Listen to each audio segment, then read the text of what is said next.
Team, last வீடியோல நம்ம ஃபிட்னஸ்னா என்ன பார்த்தோம், அதோட இம்பார்ட்டன்ஸ் பத்தி பார்த்தோம். இந்த வீடியோல how to start fitness journey. ஒரு ஃபிட்னஸ் ஜர்னி ஸ்டார்ட் பண்ண முன்னாடி என்னென்ன விஷயம் நம்ம தெரிஞ்சுக்கணும்னு பார்க்க போறோம். அது வெரி சிம்பிள் தான். 3 ஸ்டெப்ல நான் சொல்லி தரப்போறேன். ஃபர்ஸ்ட் ஸ்டெப், செட் கிளியர் கோல். ஃபிட்னஸ்ல நீங்க என்ன பண்ண போறீங்க? வெயிட் லாஸ் பண்ண போறீங்களா, வெயிட் கெயின் பண்ண போறீங்களா, இல்ல பாடி பில்ட் பண்ண போறீங்களான்றத டிசைட் பண்ணிக்கோங்க. Second point, fitness is all about equally balance. Strength, cardio, flexibility, இந்த 3 விஷயமே தெரிஞ்சுக்கணும்.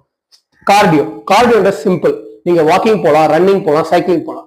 ஸ்ட்ரென்த், நீங்க ஜிம்ல போய் வெயிட் ட்ரைனிங் பண்ணலாம். எனக்கு டைம் இல்லையா, வீட்லயே கூட body weight exercise, push up, squats பண்ணிக்கலாம். மூணாவது ஃபிளெக்சிபிலிட்டி, யோகா, ஸ்ட்ரெச்சஸ் பண்ணிக்கலாம். மூணாவது பாயிண்ட், ஸ்டே கன்சிஸ்டன்ட். வாரத்துல 3ல இருந்து 4 வாட்டி கண்டிப்பா ஒர்க் அவுட் பண்றதுக்கு பிளான் பண்ணிக்கோங்க. எந்த டைம்ல இந்த 3 விஷயத்தையும் உங்க ஃபிட்னஸ் ஜர்னி ஸ்டார்ட் பண்ண முன்னாடி டிசைட் பண்ணிருந்தா ரொம்ப இம்ப்ரூவ் ஆகும். அடுத்த வீடியோல how to crack cardio, strength, ஃபிளெக்சிபிலிட்டின்றத எப்படின்னு சொல்லி தரப்போறேன். Stay fit, stay consistent. பாய்.